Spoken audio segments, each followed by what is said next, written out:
on KFOR.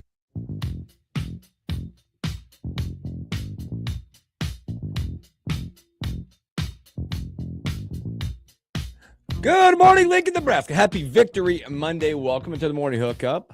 Phillips, Elijah Herbal, Wisey in the house. Hope your week's off to a great start. Doesn't look great out on Monday, but it is great in here. Hopefully, all your weekend was amazing. Sports weekend was amazing. We're going to get to it all. I texted this group last night, and I'm like, I don't know how we're going to fit all this in the show. We're going to talk fast and be effective and efficient with everything that's gone on this weekend. Yeah.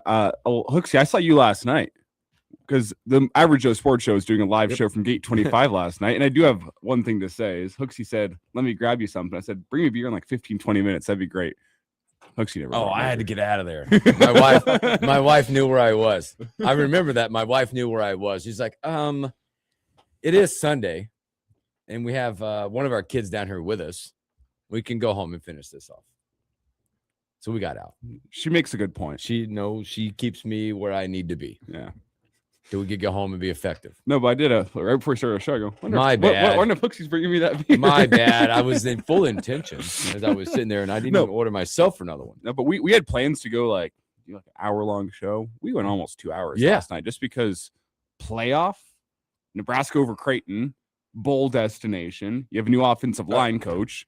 You have a new defensive coordinator. NFL, the Chiefs, they might be screwed after last night. I don't think they're making the postseason. Nope. We have so much to get into this morning. Can we talk to Boss Man and extend the show for 3 hours? I don't even know. Today? Yeah, I texted these guys. I'm like, well, I don't know what, but here it is. Damn, bam. Here we go. This is what we're going to do. So like you mentioned, Nebraska Creighton last night. We'll get to that. Husker football, three crazy storylines right now with a DC, an O-line coach, a bowl game destination, like you mentioned, college football playoff. Somebody took their ball and went home as well. Sorry, I'm out. I won't play anymore. NFL Week 14. Evan Bland. Don't forget that we have Evan Bland, Omaha World Herald, in hour number 2 as well. So there won't be any stories that we missed today. There'll be a lot of other stuff that we'll get to. But why not start with the old 71-50 victory last night by Nebraska, which felt way worse. That was shellacking. That was way worse. It's a good word, by the way. Shellacking. Shellacking. That's a shellacking. As some of the kids these days will call that a BTA. Mm-hmm. Mm-hmm. That's what that was from jump. The defensive intensity. Oh my goodness, that was game. Nebraska played sloppy offensively, and it felt like they should have won by more than 21. I said that. I'm surprised Creighton even got to 50 points. That first half, every shot Creighton took, there was a hand in their face where it was contested. We said they shot 18% in the first half. At one point, what was it? Of the under 16, I believe, or whenever that first time out was, they had 2. They took a 3 to get to 50 late in the game. And I will say this. I thought, yes, defensively, they played great last night. Nebraska did. Yeah. It was a clunky offensive game. If you would have just showed me, if you took away the scoreboard off the screen and you just showed me Nebraska's offensive possessions last night, I would have been like, man, this is one of those games for Nebraska where the offense didn't bring it and you're in a dogfight till the end. But no, you were so locked in defensively. And let's also be clear, Creighton was also so bad shooting the basketball last night. It didn't matter. No. And you have to give credit to Nebraska for taking Creighton out of their rhythm, taking them off their game a little bit, and kind of, punched in the mouth early with that defensive intensity. But Creighton was off too. That Creighton team has some serious issues. They got rotation issues. They got a lot going on. And then some of the tails of the tape, obviously past the shooting numbers. Not many times over the history of the Creighton-Nebraska series that Nebraska is +4 on the boards, tied in the offensive board section. And again, you know what they did? Less than 10 turnovers. 8 turnovers last night. They took care of the basketball. They got it done when they needed to get it done. And you get it. Ring mass. I mean, Rink's being Rink right now. 20 points and 5 rebounds in that one. 6 of 12. Burke didn't shoot it well. 13 boards. That was huge. 13 boards last night. He was 1 of 6. And Fred mentioned it multiple times, both with KP and Coach Smith in the immediate postgame show. And then when he went back to the media session to go talk with the press, he talked about it with both of them. He just said, Burke is shooting the ball way too well in practice for this slump he's on to continue. And he's like, credit to him playing defensively and rebounding, but the way he's shooting the basketball in practice, we know he's going to bounce out of that. And whenever he does, it means scary things for the opposition because of how much more it's going to bring their offense. So Fred's confident that Burke will begin shooting the basketball better. We'll see. But Fred says from what they're seeing behind the scenes of practice, he'll bounce out of that. But the 13 rebounds he had were huge. And that's kind of speaks to his maturity and his growth as a player. When the ball's not falling, I mean, he was great defensively last night. He was giving effort on the boards. He made winning plays despite the fact the ball wasn't going through the hoop for him. Sam Hoiberg as well. Yeah. By the way, That maybe, and again, he's had some really nice games. I would probably predict per se this might be his best game as a Husker last night. The way he performed, 31 minutes, 15 points, 3 rebounds, also had 5 assists, 6 of 10. And Greg McDermott postgame talked about his impact. Just the willingness that he has to go and do the dirty work. Doesn't care if he scores, doesn't care if he gets an assist, doesn't care if he gets credited with the rebound. He's going to do the dirty work, and you could read in between the lines with McDermott and understand that was McDermott kind of talking to his own team saying, we need a guy on our team, a couple guys that's scrappy, willing to do the dirty work, willing to lead this team from the front, because that's what Creighton lacks. Yeah. Creighton doesn't have a guy that's willing to do the dirty work, doesn't seem to have a guy that brings the team together and leads them from the front, just doesn't have a guy like Sam Hoiberg at all in their lineup. And the fact that McDermott mentioned that post game just to say, like give a little praise to the performance Sam put in, it's because Creighton doesn't have a guy like that. They do not have one. In Nebraska, it's a weapon for him. I mean, what he lacks in size, he makes up for in everything else that he brings to the floor. Overall, just a gritty effort by Nebraska last night. Also, shout that crowd out. That was a rambunctious crowd. And as many times as I've been to those games, there was less blue than most years in that one. Nebraska fans did a great job. It was buzzing pregame, by the way. We got down about 12:40, and it was jam-packed downtown for this team coming into it. But they just do it. They do it from end to end. They do it from jump. They don't let off. I was waiting for the run to happen. But every time you thought maybe they'd hit a shot here or there, Nebraska hit a timely 3, get a timely turnover, and really build some momentum. Now, going back to last year, 13 straight wins. Let me add, I know it's a rivalry game, so we're always going to put some extra stock into that. But maybe that Creighton team gets better through Big East play. I don't know. As of now, that's a quad 3 win. Yeah. You hope it jumps up to quad 2. I don't think Creighton's got it in him to go jump all the way up and make that a quad 1 win. So you did what you were supposed to do. I know it's a rivalry game, and whenever emotions are high, like sometimes it's a little different than just your average run of the mill, borderline top 25 team against a team that's ranked outside the top 100 in the net rankings, which is what that is. It's not your run of the mill one of those games, but Nebraska did what they were supposed to go do. The talent and the competition level ramps up Wednesday against Wisconsin, and it ramps up even more next weekend against Illinois. Yep. That's what you got coming your way. And Fred said that was the message, not from him, but from his team in the locker room whenever they got in there was, hey, this is fun. We wish we had some time to celebrate it, but reality is we don't. We're going to wake up tomorrow morning. We're going to get back to work. We got to have a good 2 days of prep before Wisconsin comes to town. And that speaks to what this team that Fred has this year is, the maturity. That's not Fred getting up there in front and saying, guys, this is fun, but we need to tone it down because we got to go to work. It's the team in the locker room after beating the in-state rival saying, this doesn't mean anything. We got to get to work tomorrow. Yeah, their goals this season are bigger than just beating Creighton. Different mission, different purpose. I just think what this does is it just every win, I think, in college hoops as you go through, because there's multiple opportunities per week, just continues to build confidence in teams as they run into their conference play and things like that. And again, you look at this win. Yes, you beat your rival, blah, blah, blah. But night in, night out, this team is finding a way to win with different people at times. Burke getting 13 boards last night, figuring out his role. Willis shots, maybe start. Yes, Sam having one of his best nights as a Husker. Rank just continue to be ranked. They continue to find ways for him to get his shot up. Price hitting a big one when he needs to. Frager getting to the hoop when he needed to last night in some big time moments in that game. But yeah, it was. I agree. It's a win. It's one that I think for the rest of the way out, maybe going forward to the future of that rivalry, you put them on notice that they're not just a pushover anymore. Creighton hasn't led Nebraska since 2023. It's back-to-back wire-to-wire wins for Nebraska. You led from the jump last year in Omaha, never relinquished that lead. Same story this year. Creighton has not led in a game against Nebraska in over 2 years now. Yikes. Changing of the guard? Changing the guard? Just a big-time performance.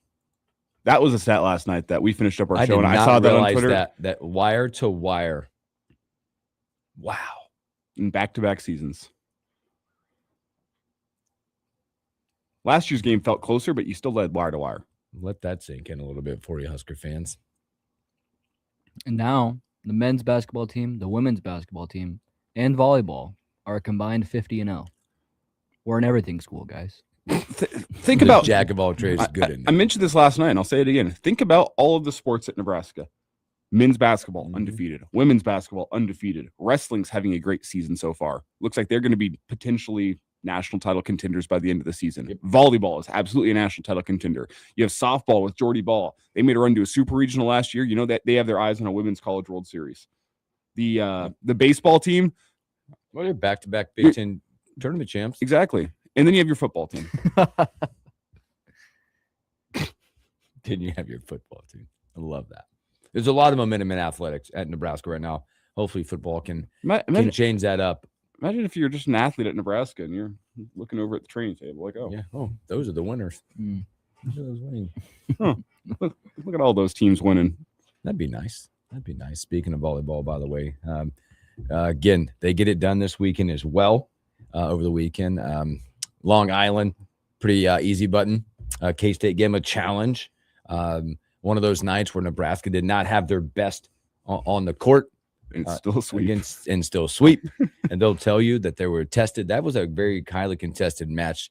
K-State came out swinging against them. They were blocking that right side quite a bit. Made a quick change on that, but they got it done this weekend. Again, monumental challenge this weekend. As you look at all four regions, there was only one region where the top four seeds did not advance. I believe that is that the Texas region? No, I can't remember. One of the regions, only the top three advanced. Number 4 got knocked out by, I believe, Cal Poly. Somewhere in that. So, but you'll have that this weekend. Late match Friday night, 8:30. First match will be at 8:30 start. Before you likely get Louisville. Yes. Yeah. It'll be one of those. It's Kansas first. We'll see how that match goes. It'll be a kind of contested. Louisville got all they could handle too. Oh boy, Marquette getting them all they can handle in that one. And again, it'll be one of those. You got to earn your way to Kansas City, because if you end up winning against Kansas, 8:30 match that now they get to the actual networks, ESPN networks, which you can watch them. Then you'll get either that A&M or that Louisville team, which we all know that it's the Louisville. There's so many other storylines that come along with that at the Bob to make their pursuit to head to Kansas City that following weekend. Also, you mentioned women's basketball. They are lighting it up. Lighting it up. 101 points, 101, 103 on the road against Penn State, 101-83. My goodness. It's early to say this because you're just getting into conference play, but based on how these teams have started, we might be looking at the best combined men's and women's Husker basketball season ever. Combined. If you combine the results, I mean, you're likely going to have 2 top 25 basketball teams this week. We'll see if they both should be ranked this week. They should be. We'll see if they are. If they don't, they're cowards. Cowards. Both of those teams just playing at a level that, I mean, I know the women's basketball team had that season with what was her name? Like, we're talking like 07 here, 08, whenever they were the 3 seed in the NCAA tournament. Oh yeah. Was that Kelsey Griffin? Yes. Kelsey Griffin, right? Yeah. That was the best women's basketball team that I remember. This team though, they're special. I know they're special. They'll be back at it. Well, that was a big time win. 101-83 on the road. Boy, that was a big time win. They'll be back at it for a couple. 3 bye games. We'll call them. They'll be back Tuesday, tomorrow night, 7:00. They've got UNO at Pinnacle Bank Arena. Then they get Illinois State and Cal Baptist before they jump in to Big Ten play that following Monday, the 29th, against USC coming up. But Nebraska basketball gets it done, 71-50, big one at PBA.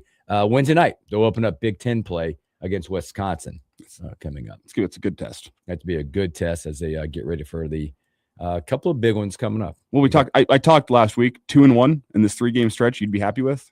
Yeah. 1-2 would leave you feeling a little disappointed. You got 1 down. Mm-hmm.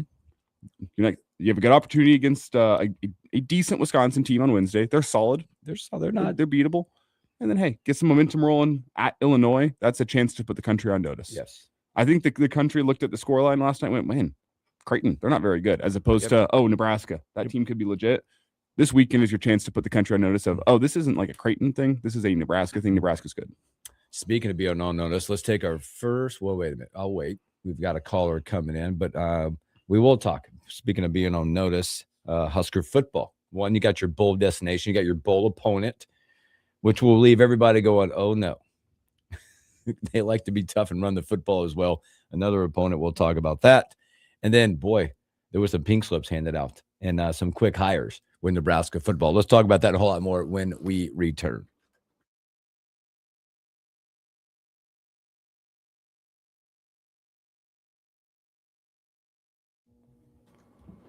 Nobody wanted to say hi?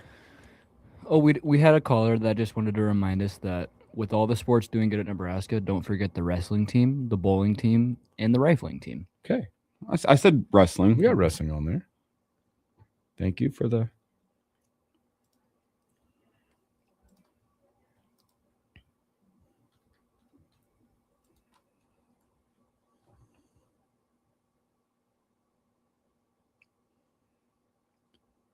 The fun part of last night is just like you said, it was just from jump last night.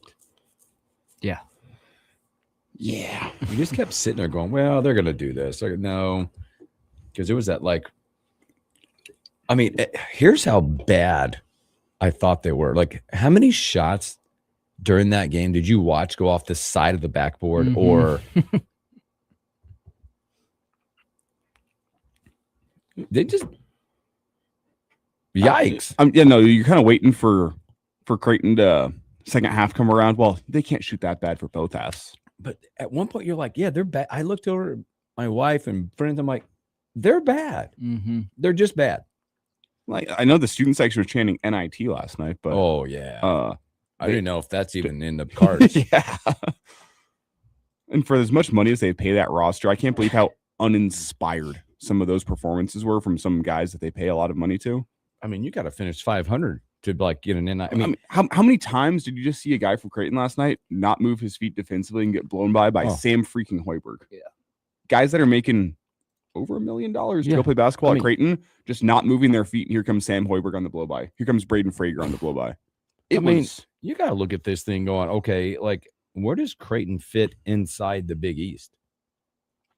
UConn, Villanova, Butler, Georgetown, St. John's. They'll be at the back half of it. Seton Hall right now, by the way, is 9-1. Yeah, what's his name over there? Villanova's 7-1. They won 7 straight. I don't know who they played, but still, like, where do they fit in the Big East? I don't know.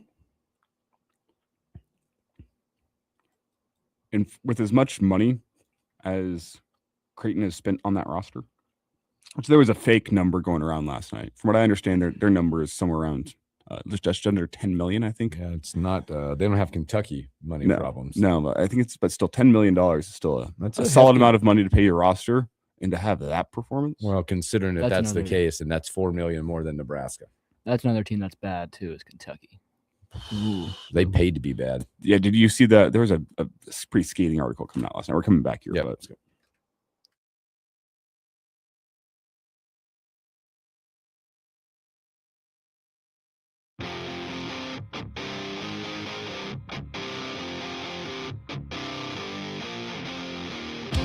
Welcome back in the morning hookup. Happy Monday. Hope your Monday's off to a great start. As after the weekend, you should be feeling really good about Big Red right now. We'll shift gears and go to football a little bit. Bowl announcement, as in we thought this might be the case, but it appears. Now it's the truth. December 31st, New Year's Eve, Las Vegas Bowl. Bowl game is set for 2:30 Central Time, which is all right. Pretty good game time to get that at Allegiant Stadium in Las Vegas. You will take on Utah. Number 15, Utah. A very good team at running the football, Utah. Welcome to the bowl season, folks. Yeah. We'll watch this. Does anyone expect Nebraska to do well? Is anyone because of that, does anyone care what the result is? You have a team that has lost its best player in Emmett Johnson. He's not going to be playing.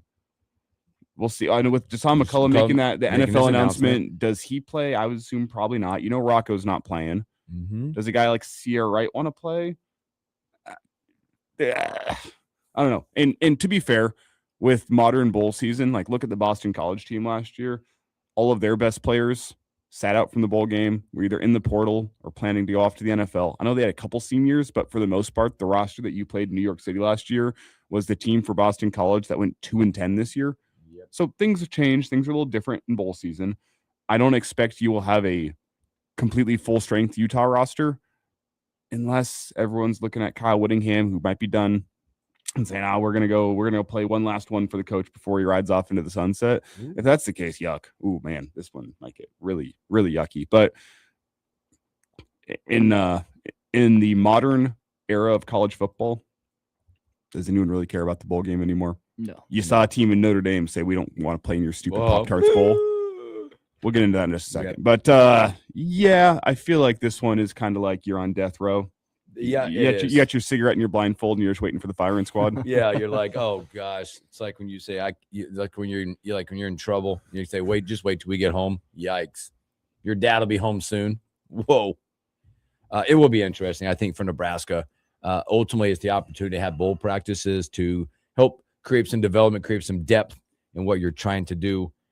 Question B is, again, you mentioned some of those guys that aren't going to play. Will there be more that make that decision? Either I'm jumping in the portal because they can announce, obviously the portal's not open, but their intent to enter the portal. There's still questions out there about that quarterback. We don't know. It might be Gramstad. It might be your backfield pairing for this bowl game might be Jalen Gramstad and Mekhi Nelson. Yes. That's real behind a patchwork offensive line. Mm-hmm. That's real because based on whether it be portal or whether it be still not healthy enough to play. Do you guys know how many rushing yards per game Utah averages? It's got to be 150. It's higher than that, isn't it? Like almost two. It's over 250. Over two a game. 269.8. I know they were number 2 in FBS. So they average about 270 rushing yards per game. How many passing yards? We know Nebraska's got that vaunted pass defense. We're gonna lock them down. 208 passing yards. They'll be under that. I can guarantee you that. They're not hitting their average passing yards for the season. Book that one. We're gonna lock them down. That hit it. Obviously, you won Husker News, but probably nothing more out there that'll get overshadowed. The bowl game will get overshadowed based on the fact that we all know that Butler was relieved his duties. Probably, I don't know if it was surprising or not. The announcement came out that Donovan was relieved of his duties. How quick that hire was after. Oh, I do think it's interesting to compare how the defensive coordinator search went compared to the offensive line. Yes. Like behind the scenes, you went and lined up the replacement and had him sign on the dotted line before you relieved Donovan Ryla of his duties. Why did Butler get let go on Monday, followed by a week-long search whenever that's what you pulled out for a defensive line? You seem to have a clear plan with offensive line coach. Yep. I know coordinator's a little bit different than just a positional coach, but I read that's a little bit interesting. But Nebraska made, I think, 2 of the 3 moves that we kind of circled whenever the season ended. Offensive line coach, DC being the 2. The other one you look at is defensive line coach. Yep. After 1 year. Is that who knows? Or I think does Ulrich, Rob Ulrich, does he have someone? I know his defensive line coach from Idaho came with him to San Diego State, spent 2 years there. Makes you wonder if he already followed the guy once, is he going to follow him again? Twice. Yeah. Doesn't happen. But you do get 2 new coaches, Georgia Tech. Does this sound like an O-line coach's name? Jeep Wade. Yeah. I really like him, actually. I think there's a lot to be said about an offensive line coach from a place like Georgia Tech that loves to run the football and not letting your quarterback get dirty. And I know you've seen the stat this year, and I don't want to take anything away from it because a number this low does mean you had to have good offensive line play. It was 6 sacks they gave up this year all year long. But let's note their offense and the guy that they had behind center are both stylistically not high sack. It's not an offense that gives the defense many opportunities to get sacks, and it's not a quarterback that enjoys taking many sacks because of the threat he brings with his legs. You slow down the pass rush because of what he has with his legs. So that helps. But one leads to wonder if now we have a little bit of more of a match with an O-line coach and an OC. That's the point. And yes. which equals QB. And I just throwing it out there from the, if you look at it and you do the equation, maybe that's where the match made is now. And I look at Georgia Tech, their style of offensive line play, and this is why I'm encouraged, is their style of offensive line is kind of what Husker fans been wanting, which the way he teaches offensive line seems to be a little bit more modern. And whenever you watch Georgia Tech's offensive lines, I love how they fire off the ball and they have a bit of a mean streak, but two, just from watching them, he coaches guys that are fluid movers out in space. And that's what I don't think Nebraska's quite had on their offensive line. Justin Evans was a guy this year. He was a pretty fluid mover out in space. Elsewhere, not really.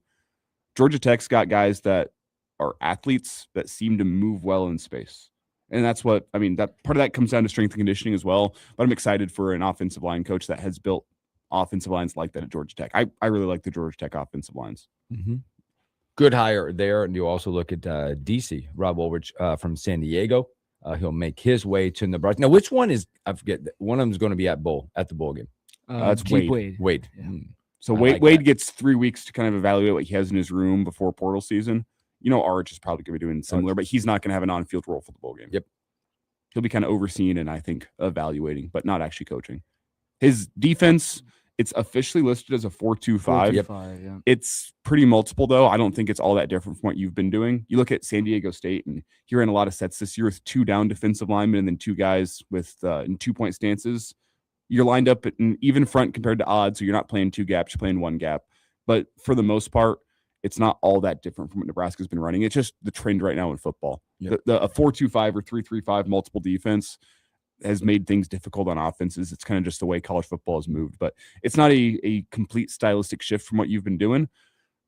So I think he kind of steps in and he'll fit the personnel well, but you do wonder if you flip from that odd front to even front, which in the grand scheme with of things, the pieces you have, maybe that's a better fit. In the grand scheme, it's not all that different. It's pretty similar. So we'll see what style he actually wants to run at Nebraska. But I thought that's interesting. He's been a guy that's been great at turning around defenses, getting them to play with effort, getting them to play with intensity.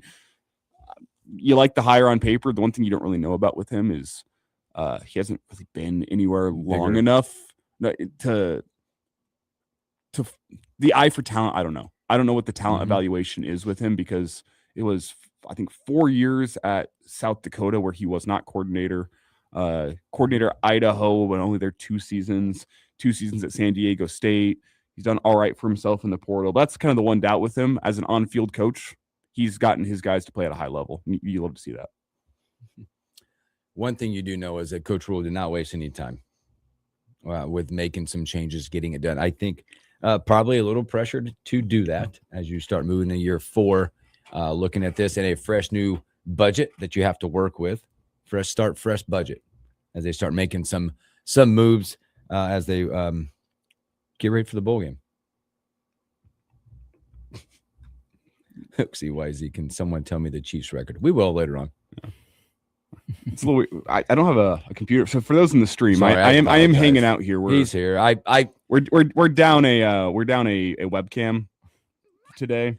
So I'm not on camera for those on stream, but that was on okay. me. I lent my. I went through so much time picking up my outfit this morning. You did. You look like it's like a shirt's. There's no wrinkles, which is impressive, right? I'm impressed. That's a sweet hat too. Thank you. This hat was getting chewed on by a dog the other day, and I was kind of worried it was going to be the curtains for this hat. It's fine. The hat is stronger than the dog's jaws. It's a well-made hat. Well-made hat. It's nice. So also, all right, let's take another break. We're going to keep rolling with college football. The playoff, boy, championship Saturday did not disappoint this year. A lot of changes, a lot of movement, a lot of people crying right now after they announced the playoff. We'll talk about that and a whole lot more when we return.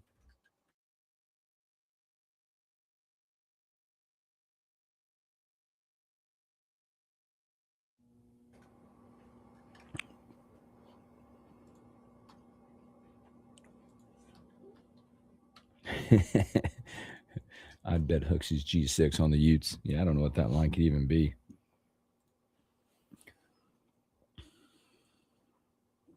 We'll have to see who all goes in the portal and like who's who's starting at quarterback. Right now, I make it 12 and a half, 13 and a half. Yeah, I think I might. Yeah, I think it'd be close to 2 touches. I think that was what the early line was, but then it kind of. It'd be close to 2 touches for sure. Only that might happen out there is I was, reading about it a little bit. They might break the attendance record. Oh, especially if it's Whittingham's last game. Yeah, they might. I mean, the line seems to be 13.5 for Utah. Woo! That should be an odds maker. 14 from this site, 13.5.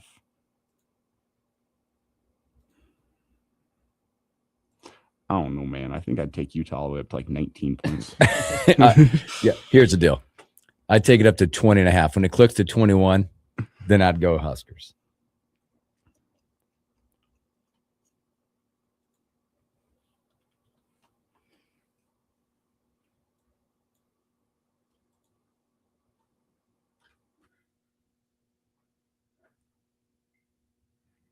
They gotta be right. Women's basketball is 12 in their net.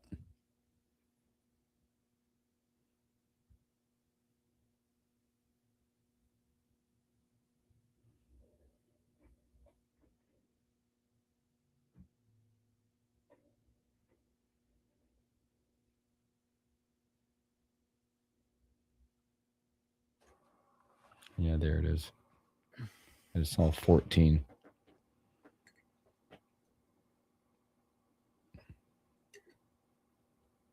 Oh, yeah, that was the other chant they did last night. And that was the Who's Your Daddy. That was a good one last night. That's what they get for wearing ugly uniforms. Yeah, I did not like those. Well, somebody posted and they compared them to another team that I really hate. And it looked kind of like their uniforms, which made me hate them even worse. Yeah.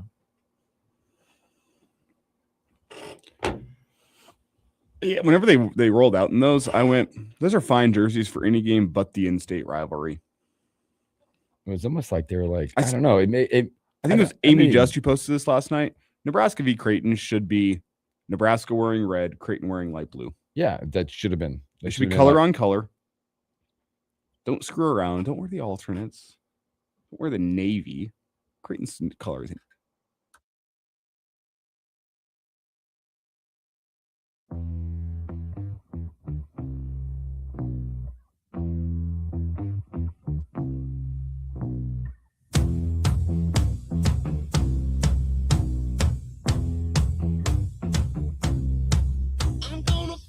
Welcome back in the morning hookup. Thanks for hanging out with us on a Monday. We'll get to the NFL. We'll talk all about that. We'll have Evan Bland coming up. Championship Saturday did not disappoint. Well, football. No. Saturday night didn't disappoint. You got everything you guys wanted. Complete chaos. We got chaos thrown into the mix of this thing. Can I say I was hoping for better in the SEC title game? Good God. But could you not see that coming? You could. Georgia has been playing fantastic defense as of late. And I think in that type of game, and I think I wanted more too, but in that type of game, there was a little more motivation on the Georgia side, I think, based on the fact that what they were 0-4 in Mercedes-Benz against Alabama, Bama going down to their place and getting an impressive win at Georgia. There's a little bit more there. And I don't think Bama's been playing great as of late on the offensive side of the football. They haven't. And it showed. It showed in that one. But you got exactly what you thought you were going to get in the Big 12. A 34-7 victory. Yeah. Texas Tech, by the way, they're a dangerous football team. That defense, they got some animals on that defensive line and their linebackers. Highly paid, highly compensated defense. Yep. And you saw, especially in the second half, when BYU had to start throwing the football around, it was curtains, man. Yep. That secondary is opportunistic. The defensive line was just making things real tough all game long, but especially in that second half when they could pin their ears back, it got ugly. It got ugly quick. A couple weeks ago, we were talking about the Texans and how, like, Azeez Al-Shir just looks scary on the field. Texas Tech has guys on their field that they all look scary. They're intimidating. Yeah. Like, I wouldn't want to play against them. You mentioned this one. SEC 28-7. Georgia manhandled Alabama, and you go back to the one stat. They kept talking about it during the game. It was how effective Alabama was on third down in Athens. They were 3 of 14. against Georgia in that defense, And I think- 28-7. And their average yards to go is like just under 7. I think it was like 3 points, or sorry, is it 6 point something? Yeah, they were third and longs all day long in that one, which against a defense like that's not going to happen. Chaos started right after that with Duke getting a overtime victory against Virginia. Chaos ensued. Dare I say, I know Indiana, Ohio State was great. From a neutral point of view, That was a fantastic Duke, football Virginia game. might have been the better game for a neutral view. There's a little more offense. Indiana, Ohio State was great though. But It was. But Duke, I think we'll get into college football playoff, how Saturday was. I think Duke caused a little bit of chaos, even though we might not admit it right now. I think Duke caused most of the chaos. I think Duke's probably the main reason why Notre Dame isn't in the playoff right now. Yeah, I think there's two of them. I think one, we talked about the Big 12 game Friday. That was going to cause chaos because what it did was it moved Notre Dame and Miami side by side all of a sudden. That and then Duke. And then Duke winning, I mean, the playoff had to put an ACC team in. And they're going to, I said this last night, we'll get into Big Ten in a second here, but I said this last night in our show, and I'll say it again. What is broken about the current college football playoff system is the committee will use whatever metric they want to defend their decision as opposed to using whatever metric to make their decision. Why is Miami in the playoff? They're going to say it's because of the head-to-head. It's not. It's because there wasn't an ACC team in because Duke won it. So you needed to fit an ACC team in there. So you know what? The head-to-head's going to matter now because we need Miami in this playoff. Because the last 2 weeks, Notre Dame's been ranked ahead of Miami. That's the conversation. I think I listened to it. I don't know if you guys watched it as they unveiled it. I think that was the question brought up by Reese Davis on the show to the committee chairman was, if this was the case, why was it the case 2 weeks ago, whatever? Why all of a sudden they're sitting at home and now they're better? Was the conversation. Well, it's because they needed an ACC team in, but they're going to use some metric to defend their decision and say, you know what, this is what we were thinking all along. I didn't understand when they said now they're directly side by side and now we can compare the resume since they're closer together. Well, wait a minute. The resume is the resume. Now they're side by side because neither of them played over the last weekend. Because BYU losing gave them the ability to put them purposely putting Miami right next to Notre Dame. They didn't get better by sitting at home. Hey, we saw no added, we have no added data points from the weekend. None. And over the last month, you have had Notre Dame in your rankings as a better team than Miami. So you're going to say this head-to-head bull crap is why you're going out there and putting Miami ahead. It's not. We can see through it. It's because Duke won the ACC and you needed an ACC team in there because you didn't want to piss off the ACC power makers. You couldn't leave them out. You could not. So leave that you got to put out. them in. BYU's dropping in the rankings, and but Bama, they're still in. Yeah. How do you guys feel about 3-loss Bama from the SEC getting in? I'm okay with it. Their conversation around Bama made more sense than the conversation around Miami and Notre Dame, based on the fact that it was a 12-game sample size. If you change the logo on the side of the helmet, though, for Bama, and you give Vandy Bama's resume this year, they're not in the playoff. If that was Vandy playing in the SEC title game and Georgia goes and blows the doors off them like that, Vandy's not in the playoffs. Yes, there is a lot of that.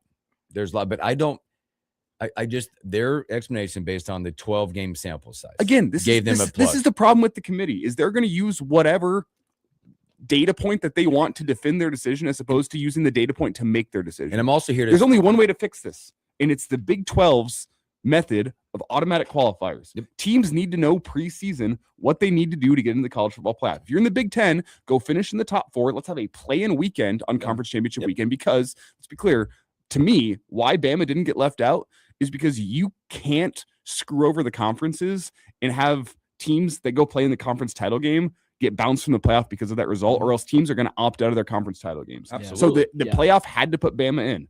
They had to, and they were going to use whatever sample size, whatever sample point metric they wanted to decide on to make sure that they didn't screw over the conferences by having teams start opting out because, last year Bama played and they got bounced out of the playoff because of that game. You couldn't have that. So Bama's going to be in. And this is the problem. The committee is going to use whatever they want and they did to defend their decision as opposed to make their decision. Hey, can I also not hear the argument? So last point here, Hooksy, is the Big Ten's method of the top 4 teams in the Big Ten getting in. You have to have it because it gives teams a clear way that they know they're going to make the playoff whenever they hop on the podium at media days. It's not leaving it in the hands of some idiots who have a lot more going on than just let's figure out who the best teams are.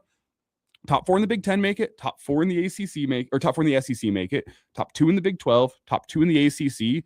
You leave 1 non-Power 4 conference champion, and then 3 at-large spots. So you give the committee 3 spots as opposed to 8. Mm-hmm. It is so simple. That's the only way you can fix this postseason system. Yep. And you again, need to take the power out of a freaking committee's hands because they don't have the best interest of the sport. Yeah, and I'm also here to say, don't add more teams until it's fixed. I like 12. 12. Don't. I've heard that argument. Well, we need to add 4 more. No, the same stuff. You got to fix what's broken first. It's only going to get worse if you expand to 16. Fix what's broken right now. But the only way to fix what's broken is to teams need to know preseason how you make it into the playoff, as opposed to, well, we need to have a good resume and then we'll leave it in the hands of the committee. No, that's not going to work. And it's going to continue to be broken if you continue to play it that way. Now, what you do now have is also 2 group of 5 teams that have entered into the fray, with the chaos that ensued. First round matchups don't look as intriguing when you look at it now. Obviously, I like, there's a case in there. Again, Indiana gets it done in a very good game, good fought battle. They flipped to 1, Ohio State 2, Georgia 3. I think deservingly go to 3. Texas Tech at 4. I think that's a great spot where they're at the top 4 are correct. Boy, Oregon 5. I love their path. They're in a slot that they can make a run to the national championship. I agree with you because James Madison at home, that's a blowout. And then you get Texas Tech. And you've gotten a warm-up game here. I think Oregon matches up really well with Texas Tech. They do. They're as speedy enough. They're athletic enough to get to that point and cause some havoc with that defense. And then they get a rematch against Indiana, likely. Tough, really tough to beat a team twice in any sport, especially college football.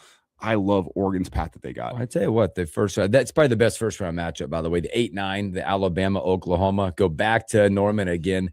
For that rematch and the right to take on number 1 Indiana on that side. The 7-10 game, who knows? You got Miami headed to Kyle Field to take on A&M. Look at all these rematches. I know. And then I think this is one from last year, right? Tulane Ole Miss, which it was a 4-touchdown victory for Ole Miss. That was a game from September this year. Oh, that's right. Sorry, this year. 4-touchdown win by Ole Miss. I don't like rematches in the playoff, but I think they also made a great point with these matchups. Look at the number of either coaches or coordinators that are either not there or are there and leaving within these matchups. Make it real interesting. One thing I don't like about the first round is Miami A&M, you play at noon Eastern, and then you have James Madison and Oregon playing at 7:30 at night. I feel like you should switch those. National television, guys. Let's watch a blowout. To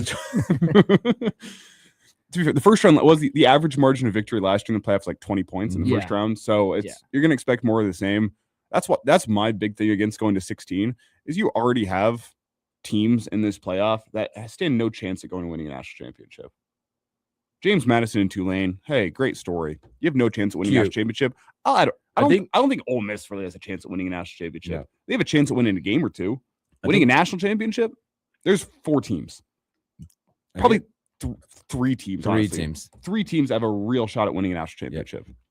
To me, I think I'm disappointed with this bracket based on the fact that the 12 best teams in the country aren't playing in this.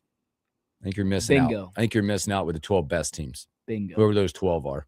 And that, to go into your point, like I feel like when you have a bracket of 12, again, not 64 like basketball or volleyball. When you have the bracket of 12, you're expecting it to be 12 teams that have a shot to do this. And it's not the 12 best teams in the country that are in this bracket. And I think that's what you're missing. I think that's what not just this committee, it's since inception of this, we have missed the 12 best teams being in this. I do think you need a reason for the group of 4 teams to go and play, but you don't need 2 group of 4 teams in. Group of 5 or whatever it is. I go back to what Saban said, and I don't disagree with how you do it, but there should be a prerequisite of how they get in. Like a minimum ranking of some sort. Because Tulane's what, number 20 in the are they 20th? I think Tulane should be in. James Madison should not be in. That's a spot you look and go, James Madison has beaten nobody this year. Nobody. I mean, imagine if you had a Notre Dame sitting in a 12 going to Oregon. Yeah. Or flip them. You had Tulane going there and Notre Dame having to go to Ole Miss. I think you're just missing the thing was best teams. The team that would have made it in based on how it's currently set up over James Madison would have been Duke. That was your choices were Duke or Mhm. James Madison. Who has a better chance going to Oregon? None of them. Neither of them, but probably Duke. Duke. They have an athletic But quarterback. Duke doesn't have the resume. No. Again, the Big Ten method with automatic qualifiers. Give me a play-in conference title weekend. That's how you fix this, in my humble opinion. Well, with that, there's been opt-outs of bowl games. A few of those based on have been a couple of those, by the way, Big 12 teams. A couple of I think Big 12 teams have opted out of bowl games and been levied heavy fines as well, $500,000 fines. The big team obviously is Notre Dame opting out. Yep. I don't blame them. Can I say that? I think they look like petulant children. It looks like you took your ball and you're pouting. But you're pouting. I don't blame them, but they have nobody to blame but themselves. Hey, you want a better resume to get into the playoff? Join a conference. Yeah. Tell me, how many premier Like, people wins? have been How saying many that for- like quality wins does Notre Dame have this season? One? Yeah. Probably that win over USC.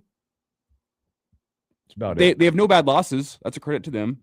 And if Notre Dame made it in, that would have been the argument from the committee.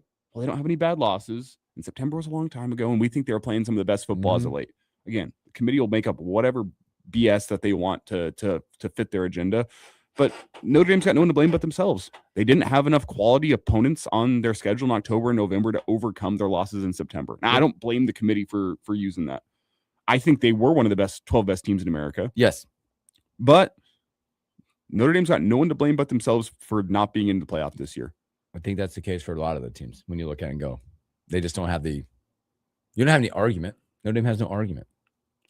Yeah, for Notre Dame, does a Pop-Tart Bowl freaking matter? No. I wouldn't Is that play where they were going? They were gonna go play BYU in the Pop-Tart Bowl. Yeah. And they would have won by 30, but what do you gain from that, you know? Their whole goal is making it to the playoff. That's college football. That's why bowl season is bound to everybody's die. goal now. Yeah. That's why bowl season's games bound are to die. pointless. We're not going to have the bowl season that we all knew and loved much longer. I mean, the bowl system we knew is already gone. It's already dead. I'm saying, like, I think a lot of bowl games in general are just going to die. I agree. Well, they won't have the support. They won't have the financial means to continue this. Sponsors are going to go, hey, wait a minute. You're putting 8,000. And the games suck because guys are either in the portal or opting out for the draft. I have a solution to fix this. As opposed to having bowl games in December and early January for teams, spring. Yes. Hey, if you got 6 wins or more last year, you get to schedule a team at the end of spring that you can come in and scrimmage. We'll show it on television. It can be your new team. It's a quote unquote bowl. If you didn't get to 6 wins, you have to do an inter squad scrimmage, and you're probably going to lose out on ticket sales. Yep. But if you won 6 games and you're bowl eligible at the end of spring football, you get to schedule another opponent that was bowl eligible at the end of last season, and you get to have a game on television. You get to make the gate sales. You get to have your new team get a data point sample ahead of your next season. I like the spring. I've heard that before, and I love it. And it makes a lot more sense with the college football calendar. You be post transfer portal, you get some spring practices in, and you get another data point. You get to play another team and figure out more about your own team as a reward for winning 6 games last season. Yep. That's my solution to fix the bowl season, because the bowl season as it stands, it's broken and it's not going to last much longer. Make you a committee chair. Thank you. Let's go. Speaking of bowl season, you don't have to wait. You get to watch them this weekend if you're into that kind of stuff. Bowl season will kick off on Saturday. What do we get? The You get the Cricket Celebration Bowl, which there'll be crickets there. Well, you also get Army Navy this weekend. You get Army Navy, yes. Army Navy this, which is always awesome, by the way. Unders. Actually, this might be the overs here. Might be the overs here. It's been 13 straight years of the unders, 14 or 15. So. It's been something this stupid. One where I think which one is it? Navy that gets after it a little bit on offense. Yeah. It's an uncharacteristic look of Navy when you look at them, but you'll get that game, the Army Navy game. You'll get the LA Bowl, but bowl season will just get going. I mean, every day there's something new to hang out and watch. If you got a Tuesday night at 9:00 or something, and you got nothing going on. December 16th, you can watch the Salute to Veterans Bowl. There's a lot going on. Can't believe how quickly it's like the last month and a half of the season went, and the fact that we're in the bowl season and Army Navy season already. It's almost NFL playoff time. I can't believe we're already at the end of the first hour. Coming up, NFL Week 14 and Evan Bland and a whole lot more. Thanks for hanging out with us. Relax. We'll be right back.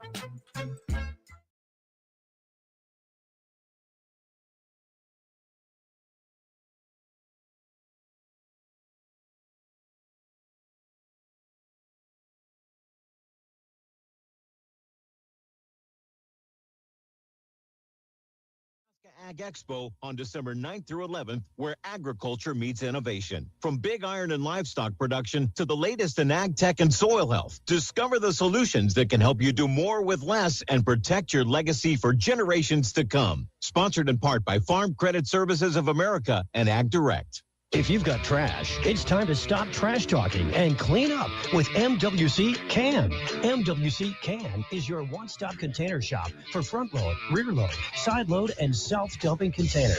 Come to MWC Can in Lincoln off North 56th Street and Russell Drive to see their full line of steel and poly containers for any trash need. MWC Can. Let them help you take out the trash the right way. Visit MWC-can.com today.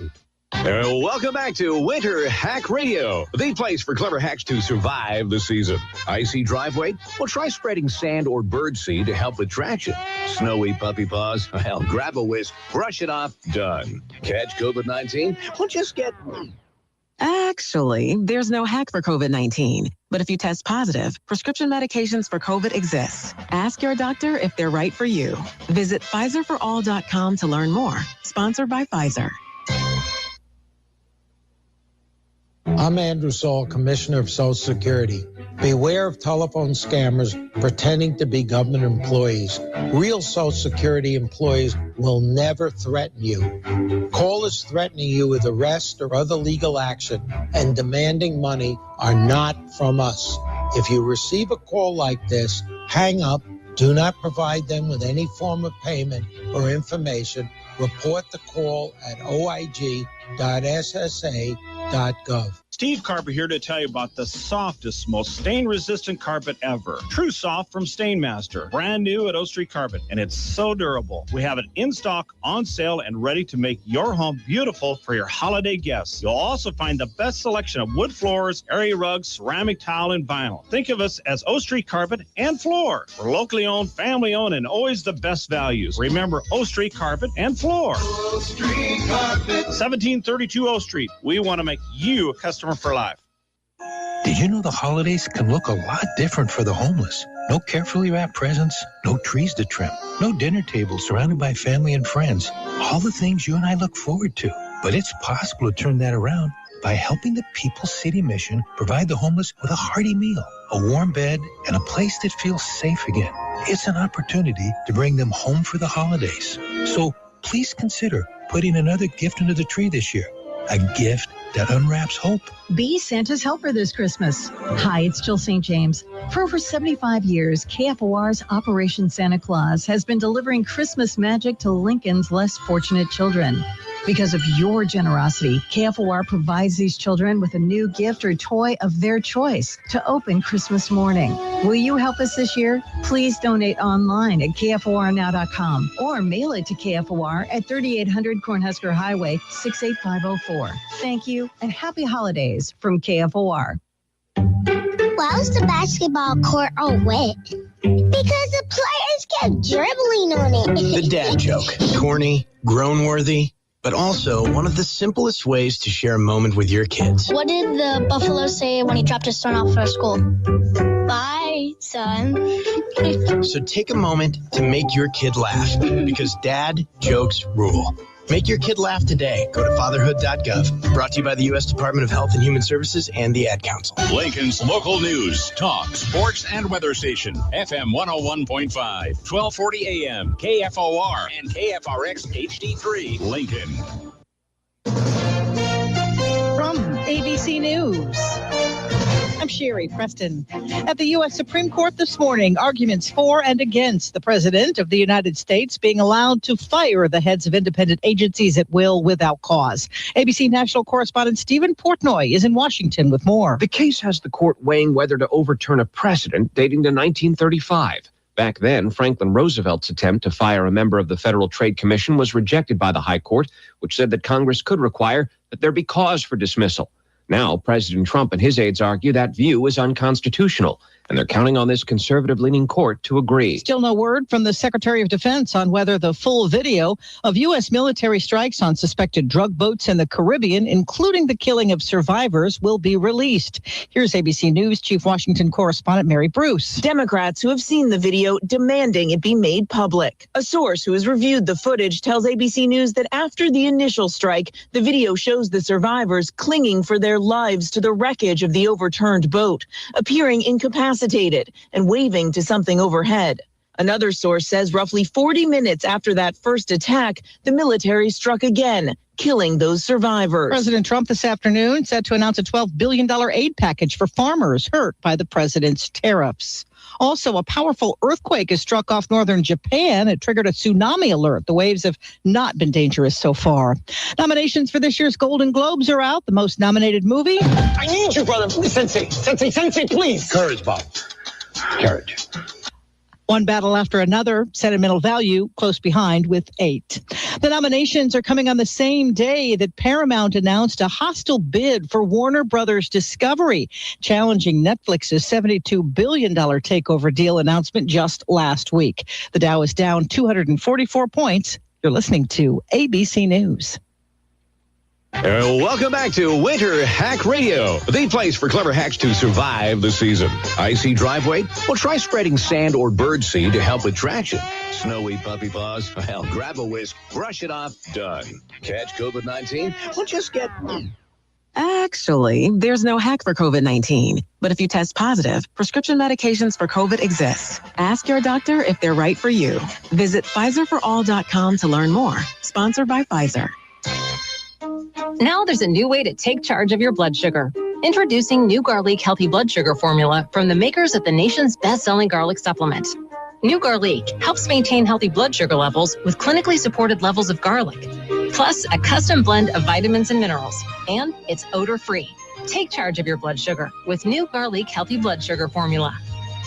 These statements have not been evaluated by the FDA. This product is not intended to diagnose, treat, cure, or prevent any disease. Use as directed. The latest on what Nebraska representatives in Washington are working on before the holiday break. Good morning. I'm Jeff Moats. We're at 30 degrees at KFOR. Nebraska 1st District Republican Congressman Mike Flood held a virtual media availability Sunday, covering congressional Republicans' efforts to reduce the cost of living, the latest on ACA subsidies, plus his landmark housing bill, as well as other priorities in closing out the legislative year heading into 2026. When it comes to affordable housing, Flood says the Senate has approved of a bipartisan effort to make this happen. We have 5 million too few dwellings. That's our shortage, 5 million. And by addressing this, I think Congress, together with the president, we can take a serious step forward and unlock opportunity to get more affordable homes built. Flood says a 77% increase has taken place in the cost of owning a home between 2010 and 2022, and he adds that's unacceptable. A Nebraska lawmaker is calling on the legislature's executive committee leadership to step in after she was denied twice from entry into the work ethic camp of McCook that's now become the new ICE detention center. According to the Nebraska Examiner, Omaha Senator Michaela Cavanaugh said she was denied entry in mid-November to go check the conditions of where migrant detainees are being held pending deportation. Cavanaugh argues the Nebraska Department of Correctional Services violated state law by not allowing her into the converted work ethic camp, and cites a state statute that says Nebraska legislators are entitled to visit any state correctional facility at any time. When Governor Jim Pillen and Corrections Director Rob Jeffries announced the agreement with the federal government, Cavanaugh said they stated that the department would manage the property and it would continue to be considered a state facility. Neither the Corrections Department or the governor's office have commented on the matter regarding Senator Cavanaugh. Lincoln's first forecast today, sunny and a high of 41. Tonight, partly cloudy, a low of 29. Sunny tomorrow, a high of 54. And for Wednesday, partly sunny with a high of 40. Right now, 30 in Lincoln. I'm Jeff Moats, KFOR News. Imagine hitting rewind on your life. 10, even 20 years. With testosterone therapy from Limitless Male, you can turn back the aging clock and get your edge, energy, and confidence back. If you've lost your drive, sleep deprived, muscle loss, belly fat, irritable, you're not the guy you once were. Get your T levels checked at Limitless Male. More and more men are realizing hormone replacement can turn back the clock. Schedule your free consult at limitlessmail.com. Millions plan for retirement online. Estimate your future benefits, apply for retirement, and manage your benefits all from the comfort of your home. And give yourself the freedom to do what you want offline. Social Security's online services help put you in control with secure access to your information anytime, anywhere, allowing you to spend more time with family, friends, or simply just enjoying the day. Social Security, securing today and tomorrow. See what you can do on.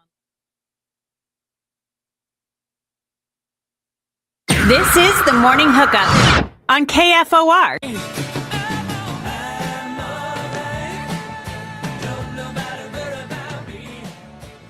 Welcome back in the Morning Hookup, hour number 2. Thanks for hanging out with us. Good morning, Greg, FloodX10, Ryan 40. Arlo was in. A lot of those comments come out. He said, FloodX10 said, Utes by 24, easy. Yeah. Greg said, Creighton uniforms were fitting. They were as ugly as they played. Arlo going convicts over Catholics.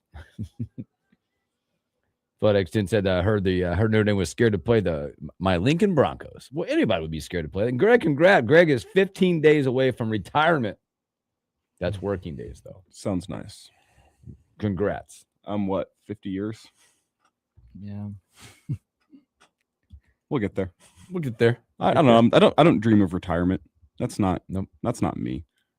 I got 2 weeks earlier this year with no job, and I about went insane. So yeah, I guess it's like a week and a half, but I'm not sure. Maybe once my body breaks down a little bit, this hard working in radio is hard on your body. Just manual labor all day long. It's early mornings, late nights. Just punishing my body. So maybe once my body breaks down, I'll want to retire. But this is all jokes, by the way, for the real hardworking people out there. Thank you. We see you. We appreciate you. We're glad that you choose to spend your day listening to us on the radio talk about nonsense. No, I don't. I don't dream of retirement, though. That's not me. Greg, congrats, though. I'll work till I'm in the grave. Yeah. Speaking of teams that keep on working, trying to make the playoffs. Not the Chiefs. Not the Chiefs. We'll get to them because that's a big topic for everyone hanging out listening. Bills get it done, by the way. Much in comeback fashion. Comeback fashion. In this snow, is the one, that was such a fun game to watch. That was fun. If you're able, because they had it on at the bar we were at watching. Some of us have Sunday ticket because, my Sunday is spent on my couch for 10 hours a day. Yeah, this was a good match, man. That game, again, it was one the Bengals really needed to get done. They don't get it done. Allen, 3 touchdowns. Burrow had 4 tutties as well. But the pick six. The pick 6 was all you needed. That was because it was like a little quick screen out to the outside, and he tried to feather it over the top of the defender. Weird play. Yeah. Did not throw it even close to high enough. I mean, it was right at the guy's face mask, and he just took that. Well, he had 2 interceptions in 2 plays. Back to back. Oh, yeah. Yep. Another matchup, and unfortunately, the Jags get it done in big fashion, but the news coming to that is going to be Daniel Jones out, torn Achilles. Who a month ago thought we'd be? I mean, the Colts might miss the postseason. Yes, they are now 8-5. Jags go to 9-4 in that one. I won't even think about that game. And the Colts, considering they're not going to have Daniel Jones from here on out. Yep. Is that Anthony Richardson now? No. Welcome back. No, it's Riley Leonard. Yeah, Riley Leonard. Oh, that's right. Oh boy. Yeah, sorry, Colts fans. It was fun while it lasted. Speaking of something that's kind of fun while it lasts, I don't know what's happening. The Bucs, man, what is up with the Bucs? They lose 24-20 to the Saints. Baker big loss. Big loss in that one. We were talking Baker's an MVP candidate. Yes, like 4 or 5 weeks ago. It was in the mix because he was playing at such a high level, and it has been bad. It is any given Sunday, and I have thought that believe it or not, the Saints have shown some improvement with Tyler Shuck at quarterback. Most people aren't watching Saints games, so this kind of gets swept under the rug. I think Tyler Shuck might be an all right quarterback for them moving forward. He's going to be okay. He's been an upgrade on Spencer Rattler, which is a low bar to get over, but he's been an upgrade. The offense has shown some life. That team actually looks like they're having a little bit of fun playing football. That team is better than people give it credit for since Tyler Shuck has come into the fold. They're still not a playoff team. They're still going to be a top five pick this year, probably. Speaking of a team, is it better than we think it is, or is one worse than we think they are? The Steelers go to Baltimore and win 27-22. Some of us saw that coming because of how we predicted the Steelers season at the beginning of the year. They'd start out looking good. They'd go through their midseason slump, and then they would get their way backdoor with a couple of big wins come December to make it into the postseason. It's been written. Wow. It's how Aaron Rodgers operates. It's how the Steelers operate. Wow. They're going to find a way in December. They're going to sneak their way into the playoffs through the back door, and then they're going to get blown out in the wild card round. We've seen this story before. And I think two things can be true. Something's up with the Ravens. They've had a significant amount of problems this entire season. That was a 5-game winning streak they were on, Yep. wasn't it? Was it not? Yep. Yeah. And then they had a chance late, but that's more I think what the Steelers did. They look good. You see, they had DK Metcalf playing gunner on punt teams. Yes. Yeah, I that like is that. so Steelers. I like that. Once December rolls around, they're going to find a way to go out and win. They're going to sneak their way into the playoffs and then get blown out. Yep. I said it preseason. I'll say it again. It's going to happen. Bills are going to beat them by 40 in the playoff or in the wild card. One team not going to the playoffs. That's the Falcons. They get blown out by the Seahawks, 37-9. Not much to say about that one. 3 touchdowns by Darnold in that one. About the Titans picking up a win over the Browns. Pure 31-29. Did what's his face have any sacks in that game as he's on the sack pursuit? I did not see. Myles Garrett? Yeah, Myles Garrett. Did he have any sacks? I don't know if he had any. I think he had one, if I remember correctly. I think he had one. They only had 1 sack as a team. So what was it him? I don't know. I don't know. I have the Brown. I keep the Browns defense on my fantasy bench because we're into the postseason now, and you look at their stretch to close the season. Not pretty. Well, it looks a little better now with Cincinnati having Joe Burrow back, but Pittsburgh and Cincinnati to close the season at the end of the playoffs. I was like, I'm going to keep the Browns bench, Browns defense on my bench here. So you just stay here. Nobody can use them against me just in case. That's right. Vikings get a win, 31-0 in that one. Jaden Daniels goes back down, hits that elbow again. Two teams that are just where they are who they are at this point. Your Broncos.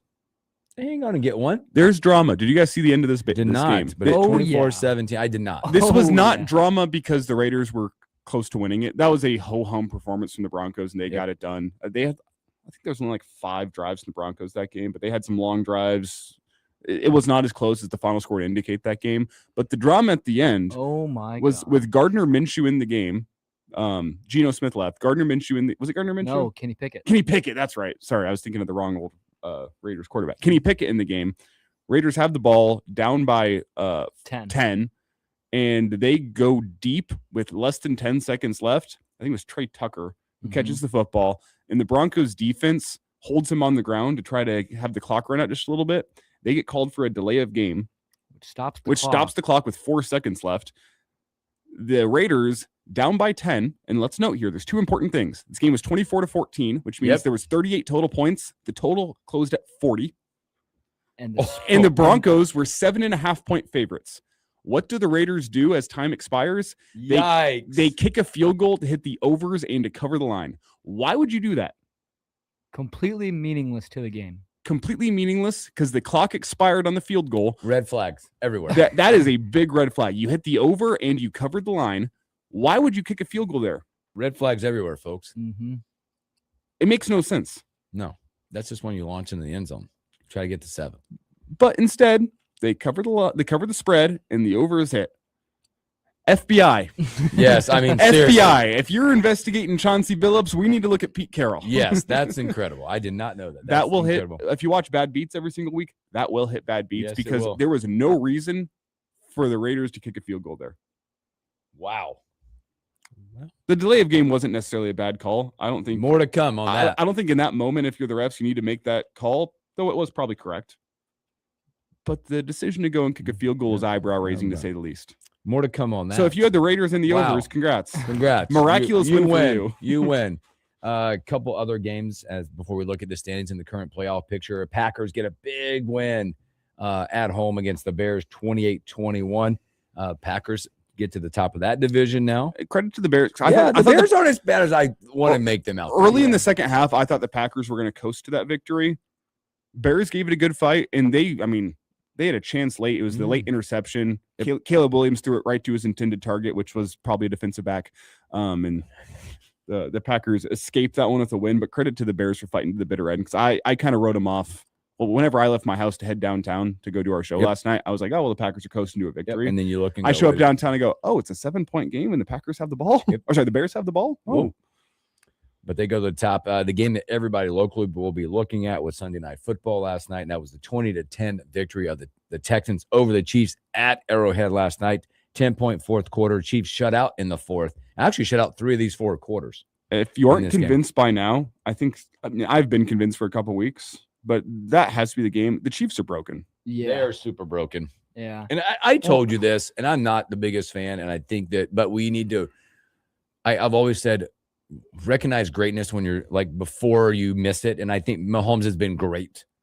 I felt bad for him in these moments last night. I know a lot of people are like, no, you don't care about whatever, but him out there making play after play with how broken they are, and to watch his receivers that drop balls or a ball that goes to your Hall of Fame, will be a Hall of Fame tight end over the top of his head that comes. They look broken for sure. Like, it's a great word. I felt a little bit worse for Kelsey because as the Broncos fan who has hated watching Travis Kelsey torch the Broncos for a decade now, this season has been the reminder. There's 2 different guys, majors in sports, where you realize Father Time is undefeated. Mm-hmm. Travis Kelsey, Father Time has caught up with him. Yep. I think this might be the end of his career this season. Mm-hmm. Hey, you've got a superstar fiance. It's time to move on, brother. You've lost a step on the football field. I think this is probably it for him. Now, does he want to end as on a team that does not make the playoffs? We'll see. But the Chiefs ain't making the playoffs this year. Nope. Travis Kelsey doesn't look like himself. That's one. The other one, LeBron James. Father Time has caught up to him. Those are the 2 guys. Were like, I hope you got to appreciate the greatness while it lasted. With LeBron, you had longer than Kelsey, but both of those guys, Father Time is undefeated. They've been great, and now and Father Time last night has absolutely caught up with Kelsey. They look broke. But they look broken. The defense is, they give it hell, but the offense doesn't play complementary football with them. Their wide receivers just ain't great. Also, their running game inconsistent. Weird decision by Andy Reid in the fourth quarter to go for it on your own 31. Yep, they gifted the Texans the game. Yeah, whole team is just desperation moves. Yeah, knowing you got to do something, and then that's another broken piece of the Chiefs when you know you got to get to that level. And they're looking at these divisions right now. Pittsburgh, by the way, the only team over 500 in that division right now. Baltimore still a 24% chance. They play again in the next couple of weeks. We talked, I think it was last Thursday. That game was huge for both of those teams. Whoever won that game ended up with like a 73%, yeah, 73.5. It was about equal for both teams. 73% chance if you won the game, like a 20% chance if you lost the game. The Ravens lose. They face an uphill battle in the postseason now. They'll need some help. They do. Now looking at the South, you mentioned that team, Indianapolis. We talk about Indy right now, fall to 8-5 now without their quarterback. 45% chance currently to make the playoffs.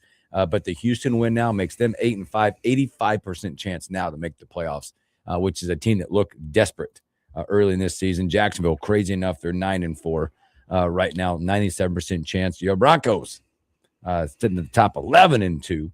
The Chargers Center 8-4. They play tonight, right? Chargers Eagles tonight. See what that game turns out to be. We'll talk about that in a little bit. But here's what you wanted me to say: Kansas City is 6-7.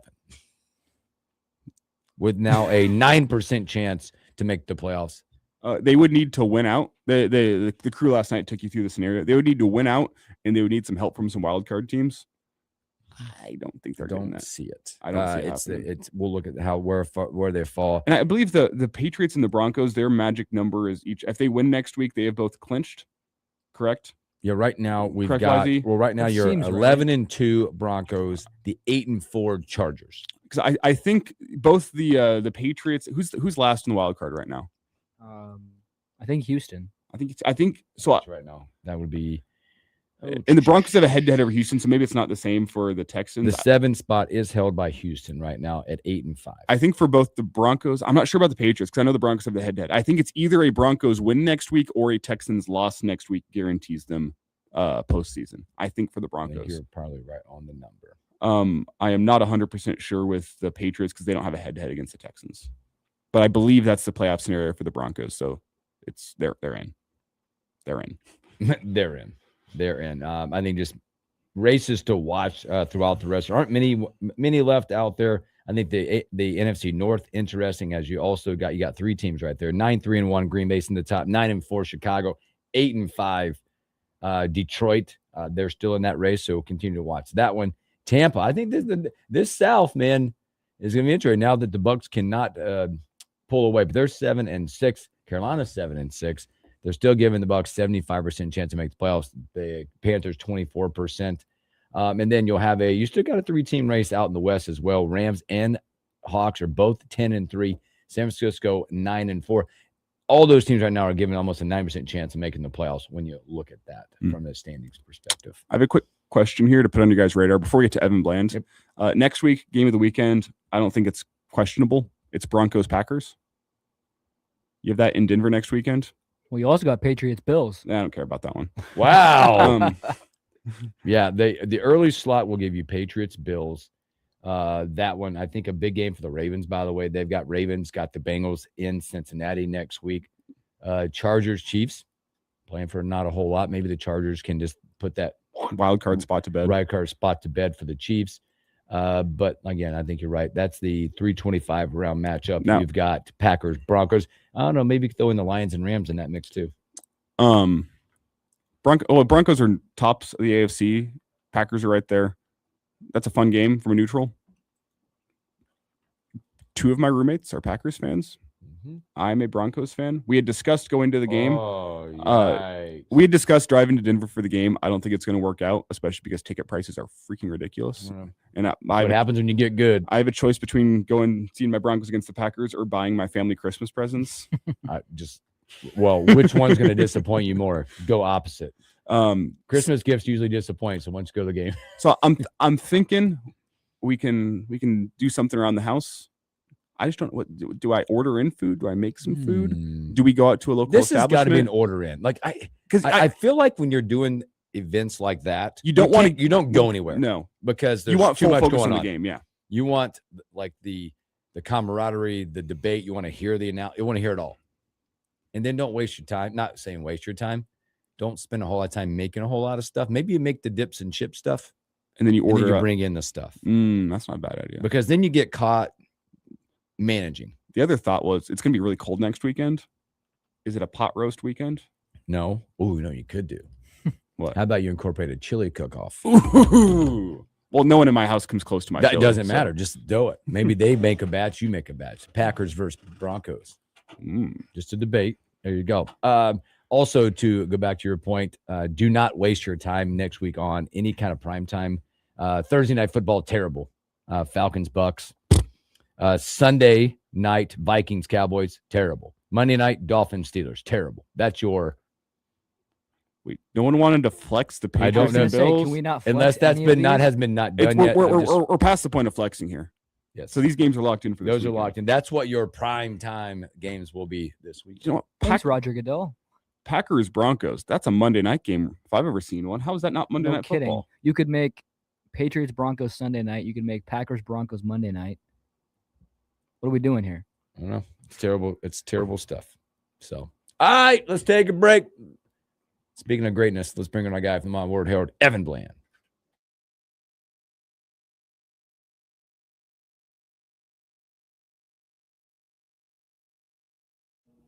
I just feel like primetime games this year in the NFL have generally left a lot to be desired. Oh, isn't that a terrible? There's been a lot of rough primetime games this year. If that's a terrible slate. How were the Chiefs not flexed out of primetime last night? Texans Chiefs had noon start written all over Because it. they're the Chiefs. They're still that brand, and Like, I thought Ravens Steelers was your Sunday night game. That's what it should have been. Because of just the implications there. That's a Sunday night football game. Chiefs Texans, they haven't needed to be on primetime. Chiefs have been on primetime. They shouldn't have been on primetime for like a month now.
I forgot about this. Imagine if Notre Dame had hit that extra point. Week 1. Oh, yikes. Think about how different things would be if they could just handle an extra point snap.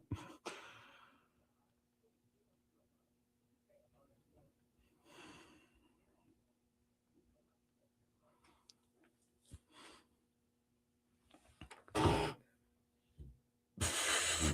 saw it. That's amazing. That's really good. There's a lot.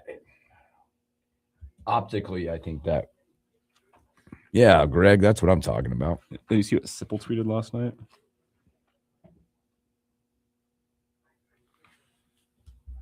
I did not miss his. Jeez, I know, baby. What's going on here? Come on, present. I missed my computer.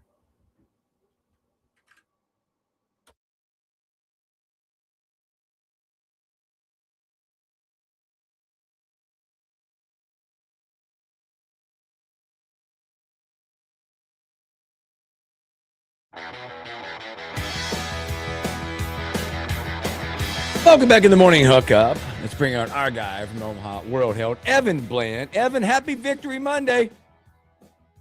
Hey, did Denver play another football game over the weekend? I'm not sure. Well, I think they did. I think they won, but it wasn't really worth watching, to be fair. I guess it wasn't worth watching until the end, apparently, what I just learned. Yeah, if you're a betting man. If you're a betting man, apparently it was worth the field goal late in the game to cover the game and the overs.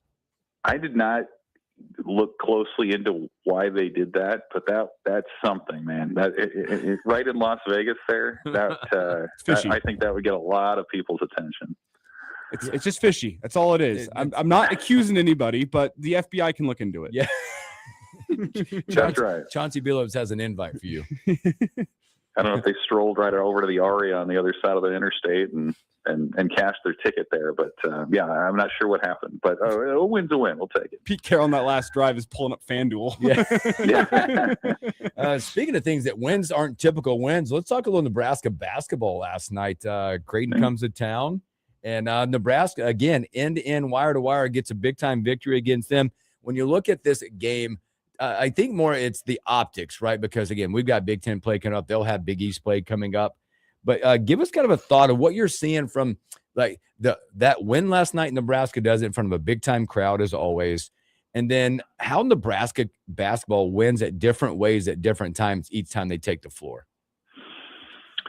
Yeah, like that was a game going in where Nebraska was the favorite, but like I think anyone who follows Nebraska basketball would say you weren't feeling great about that. Like it just felt like one of those games where Creighton could find a way to stick it to you in a different fashion. And like to Nebraska's immense credit, like they came out and were the better team the whole way. I mean, it felt like the game was over after about 15 minutes, maybe less than that. Like they had it in hand, and I know Creighton's going through some injuries and things, but like the way that Nebraska locked down defensively was incredibly impressive. I thought what Greg McDermott said afterwards about how with every miss, it felt like that defensive intensity from Nebraska ratcheted up was definitely true. I mean, I was watching on TV and it sure looked that way from that angle. And I mean, like it was incredibly impressive. Like Nebraska, it feels like it's kind of oscillated over the years between trying to be a defensive first physical team and then trying to be a good shooting team. And it kind of has felt like it was one or the other, and they couldn't do both. And this was a game where they really put both on display, where they weren't shooting it at a super high clip, but it was better than we've seen a lot of years in this rivalry. And, you know, again, they were suffocating in terms of how active they were defensively. And so you have some stars like Rink Mast, he's playing his way into the NBA as far as I'm concerned with what he's doing. But then you've got guys like Sam Hoiberg and Cale Jacobson and Braden Frager who are doing some of the dirty work, and they don't care about the individual stuff. They're just trying to find a way to address a need and get a win. So like the home court advantage is as strong as it's ever been for Nebraska still. That's been the case for a few years now. And it just feels like they have a team that it doesn't necessarily have a lot of high-priced stars. It has guys who I think are kind of, sick of losing elsewhere and are just doing whatever it takes. And I think that's really fun basketball to watch when you have that ability to shoot it and to light it up from the outside, but you also have guys who are ready to grind and just kind of wear down the other team. And so, I mean, it's early to mid-December and they're still unbeaten, and it's more exciting every week to see what the ceiling could be for this team. And what I think is so fun about this team is after the first couple of years of Fred Hoiberg, it was a team that almost kind of felt like that Creighton team last night. Identity, not really there. The effort and intensity wasn't always there. Just felt a little bit lifeless with so many of those performances the first 2 to 3 seasons under Fred. He changes up the strategy with talent acquisition, what identity he wants his team to play with, some of the assistant coaches on the bench. And now a couple years later, you're reaping the rewards of changing what you wanted to do internally. And now you've finally got a team that feels like it fits the Fred Hoiberg identity. And you compare that across the way to Creighton. That was a Creighton team that kind of felt like what Nebraska was early in Fred Hoiberg's tenure, which is a team that in terms of identity and brand, it's not quite there. In terms of fight, it's not quite there. It just almost feels like the roles have been reversed in terms of what you expected from each basketball team compared to 5 seasons ago. It has. Yeah, agreed. And, Creighton's working through some injuries, and they lost one of their best players in program history last year in Kalkbrenner, and he's doing well in the NBA. So, it's going to take some time to adjust to that and to figure out what they're going to do. I'm not writing them off as a season. I think they could still figure things out in the Big East and, have some success there. But for Nebraska, I watched all those Fred Hoiberg Iowa State teams in the mid 2010s, and it never really felt like it translated over to Nebraska until maybe this year with what we've seen to this point where, again, I think you have to find a way to balance having that shooting talent from the outside and being versatile offensively with being able to grind and lock down defensively. They had guys like that in Ames back in the day, guys who kind of the 3-and-D type of guys, which are so valuable at the pro level, especially. And it feels like they're getting back to that a little bit. And the fun thing about their start now is they've got proof of concept where it's no longer, hey, this sounds good in theory. Let's go out and try it. Now they've seen the results. That now they've beaten Creighton soundly. And so it's funny how in college basketball, momentum is a thing that can snowball. And it does feel like this is a team that's incredibly confident right now. And you've got Big Ten play up on deck, and it's going to be fascinating to see how that carries over. But you think about the objective of the non-conference season, it's to not just build your NCAA tournament resume, but also figure out your identity. It's even more critical in the portal era. And so what an acing of the tests for Nebraska to this point where it does feel like guys know what's expected of them. The results are there. And now you get to see how that translates when you move up a little bit of a level to the Big Ten. It's Evan Bland with us from the Omaha World Herald. And Evan, you briefly touched on the Big Ten, and it'll be Nebraska's biggest test of the season so far. Back-to-back matchups against 2 teams who will probably finish near the top of the Big Ten. How do you feel about these matchups? Wednesday night against Wisconsin and Saturday against on the road at Illinois. Well, we've seen through the years what Nebraska's home court advantage does. I think you'll probably see that against Wisconsin here this week. That's a game I would expect Nebraska to win. I haven't seen the point spread on that, but I imagine they're favorites. The Illinois one is a little more interesting to me just because, if you can go out there and beat a good Illinois team, that to me would be the next thing that would signal that Nebraska is ready to take that next step up. Maybe that would show that they deserve to be ranked and competing at or near the top of the league, because it's just playing on the road and having success on the road. Even when Nebraska's had some decent teams in recent years or under Fred, it hasn't often translated away from home. So I think Nebraska, if it continues to take care of business at PBA, and now you can start being competitive and taking some of these games away from home. That's the one I'm watching to say, man, if they can show out against Illinois, get a positive result, I think the conversation changes even more from what the expectations are for this team.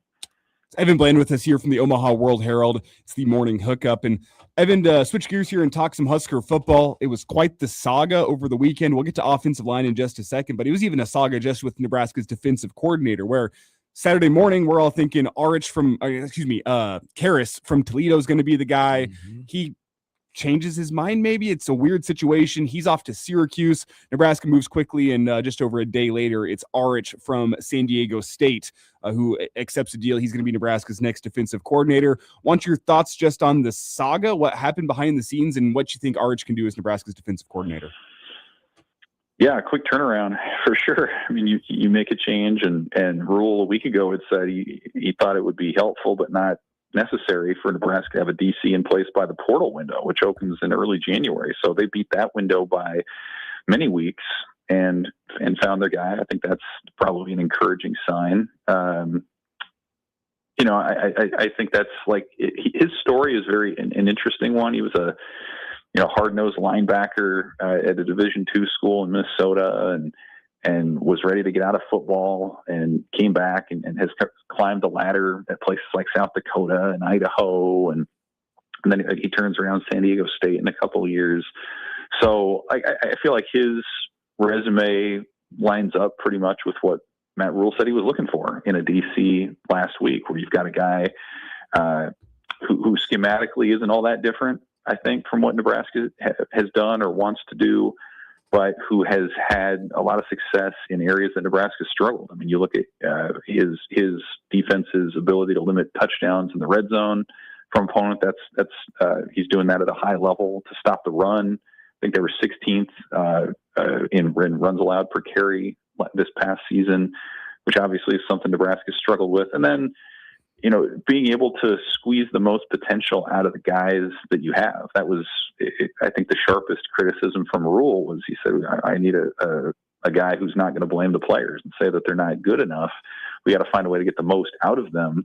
And I think you look at how he turned around Idaho in particular and San Diego State, like those weren't necessarily star-studded rosters, but the production was there. So I think there's a lot to like about Karras and what he's done. Pretty young guy, I think. I mean, I believe he's still in his mid to late 30s. So someone who's on the rise as a DC still. And, it'll be interesting to see how quickly he's able to integrate and be a factor when Nebraska goes out portal shopping in a few weeks. Also along those lines, wasting no time. Coach Rule has been wasting no time. As you want to call it, maybe turning the page, maybe trying to improve some things.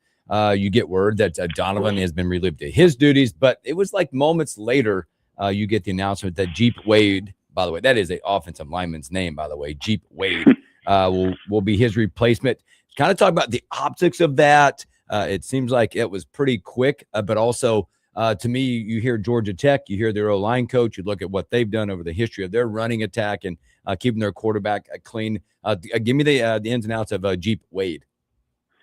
Yeah, another interesting hire. I think the timing of it would suggest that Nebraska made the move on Donovan Rail, and knowing obviously who they were going to hire. I wonder if Wade hadn't been the guy, if they would have fired Donovan Rail at that moment. I don't think you probably let him go unless you know who that successor is. But another guy with a pretty interesting story. I mean, he spent most of his career kind of hopping around schools in the southeast part of the country. I don't believe he's ever really worked in a Midwest or in a northern locale. So he's going to come in and be a part of that. Had some good success at Georgia Tech.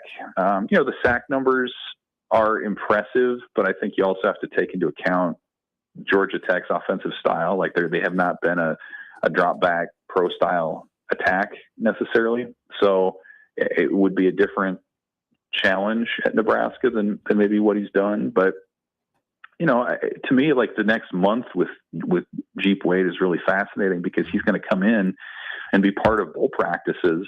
Yep. And Nebraska, I mean, their offensive line room is their biggest on the team. And so what an opportunity for so many of these younger guys who've maybe been grinding behind the scenes for 2 or 3 years to be able to make an impression and sort of audition for 2026. I mean, how much have we heard about the potential for guys like Sam Sledge and Grant Bricks and Preston Tamua or Jason Machachok and Jake Peters? You can kind of go down the line. And very few of those guys have seen much playing time. They were all highly touted recruits. So what does that look like with maybe a set of fresh eyes to evaluate, with maybe different emphases on technique and development and things like that? So how he works with the group that he has in the short term and the long term, I think is really fascinating as we start to evaluate maybe the value of this position change and this hire moving forward. Evan, before we get you out of here, I do need to ask, you mentioned bowl practices. Is it duck and cover time for Nebraska before they head out to Vegas? How do you mean? How scared are you of what Utah likes to do offensively compared to what Nebraska doesn't do well defensively? I mean, they're running for 250 yards a game. That's Nebraska's weak point. Like, is this a bowl game that you get nervous that it gets really, really ugly for Nebraska? I mean, it could. I think the first thing you have to figure out is what are the opt-out situations. Utah has 2 first-round offensive tackles that they've been leaning on all year. I mean, I don't know what their motivation level is going to be to play in that game. So I think that's one thing you look at. I know their quarterback, Utah, has been banged up. They might have some more guys that sit out. It's kind of interesting because, like, from Nebraska's perspective, there's a lot of excitement, I think, to go to Las Vegas and have another month of playing football. From Utah's perspective, like, they felt like they were in the CFP mix for a lot of the year. And talking to some people out there, like, the enthusiasm level is not super high. They've got a head coach in Kyle Whittingham who has to decide if he's retiring or not. So, like, statistically, you would think that Utah should be able to run all over Nebraska, but I just think there are some contextual things that go into that maybe would suggest it wouldn't be quite that way. And now you've got some of the defensive changes that Nebraska's made.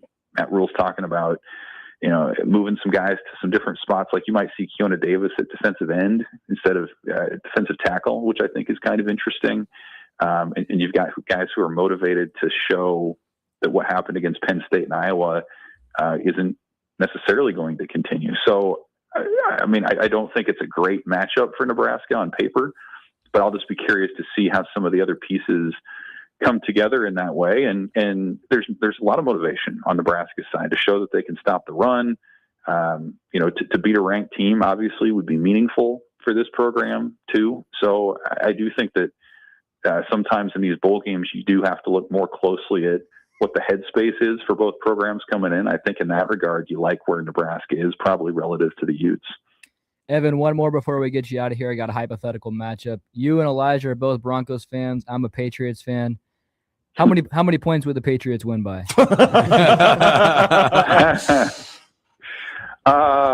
Well, I think it'd be a good game. Have they even played? They haven't played this year, right? No, they haven't. No. Are they on the schedule? I don't think. No, Evan. We'll see them in the AFC title game. AFC title game. That sounds good. Well, I mean, it's kind of hearkening back to those mid-2000s games when Tom Brady would come in, and Denver always had New England's number there for a while for whatever reason. They could beat Brady when, like, not a lot of other teams could. Well, so to your point, I think it's really important. The Broncos at home, I feel completely differently about playing the Patriots than if you're going and playing them in Foxborough.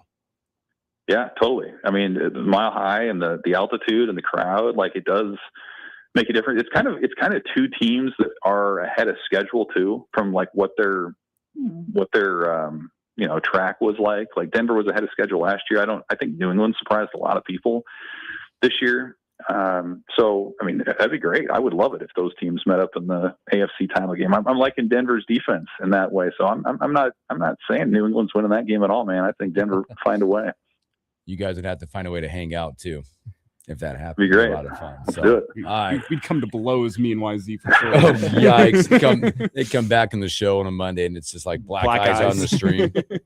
There'd be some serious gloating on Victory Monday if it were to come to pass. Yeah, there would. Well, Evan, hey, thanks for your time as always, my friend. Take care of yourself. We'll talk to you real soon.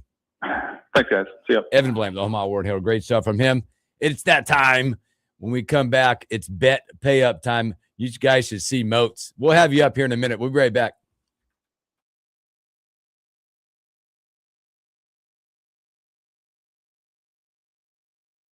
It's a classic, by the way, when you see Moats. That is a classic. You look warm. You don't look happy. Hey, I got a good photo. The coat fits for the most part. It's fair because you guys had to do that for what was it, a 2-3 year stretch? Yes. I never had to. the coat it's a good fit on you, Mozi. You can keep that if you want. It's a little no. If I do, I'm going to put it out in the backyard for my dog Teddy to use. Not to keep warm either. I'm kidding.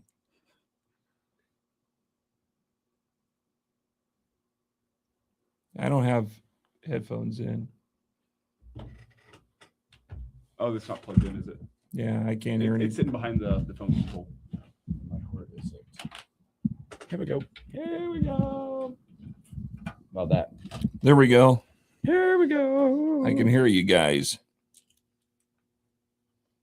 Oh, it looks natural on you. You know, I got a Wesleyan baseball cap on underneath the stocking hat. You're sporting every Nebraska school that's not Creighton. Well, except UNO, but there's. I got plenty of CU gear at home. So if we do this again next year, and the tide turns, I'll be sure to bring in a hoodie for you, one for you, one for you. Wow, and I'll bring in stocking caps for you, and for you, and for you. He's keeping the receipts. You'll be very surprised whenever you next year wake up on a Monday morning to the email But Elijah you know, has left. Elijah's looking for a new job. Somebody asked me what's your allegiance with Creighton. I said, well, my brother played up there. Yep. Yeah. There's blood. That makes sense. Flood extra. There you go. Run 840 says, never seen the almanac look so good. You know what? He would probably say that if I wore East Spartan blue too. Oh, yeah, I know. Wouldn't he? Probably. Because if I put on any Northeast gear, he might throw up. Speaking of high school basketball, how's your game Friday night? You know what? Friday night's game was really, really good. And Southeast upset. No, I saw the final score, so I was wondering. Wow. I did see that. We had two good games to kick off season on KFOR. We got Wahoo and Norris tomorrow night. That's going to be a good one. You ready, buddy? Hey, I was going to say, are you ready to come on and produce that one? Yeah. I'll be sitting in studio with him. He's going to help me. But okay. Sure. Before you go bowling? I'll hopefully make it to bowling. Oh, I might have to go to bowling alley tonight. We need to make up a game from a couple weeks ago that we didn't make Look it at to. that. You just got something on your schedule. You went, yes. Correct as always, Almanac. Go Spartan.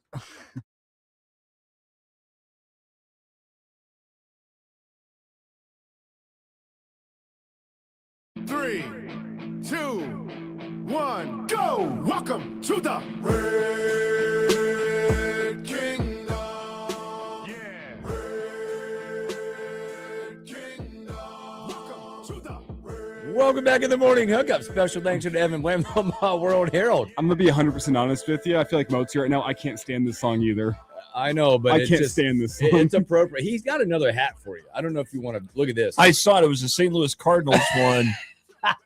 Definitely, that's a hard no there. That's a YZ. That's a double whammy. You got to wear red and go against your Cubs. Oh man, this is so good. Welcome back. I do have a Nebraska Wesleyan cap on because my father graduated there. I had a grandfather graduated from there. My son is attend school there now. So all right, so that's so I do have NWU gear on. For everyone out there, if you're not on the stream, Moats is in a sweet Husker beanie. He's got a Husker coat on, like a triple fat goose back in the day. That's the 1990s Husker starter jacket. I feel like I'm on the Great White North with Bob and Doug McKenzie. We tried actually this past summer on the Average Joe Sports Show to figure out who the heck Holiday is, because that jacket it says Holiday on it. Yeah, it says Holiday.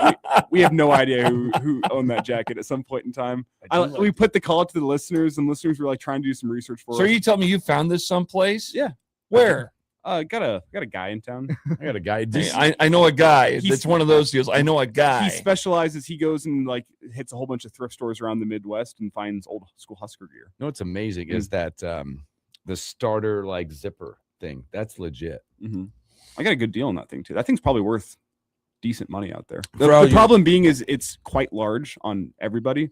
You know, I should have repeated a line that Rodney Dangerfield said in Caddyshack when he saw that hat in the golf in the golf shop there at Bushwood, but I'm not going to. Good.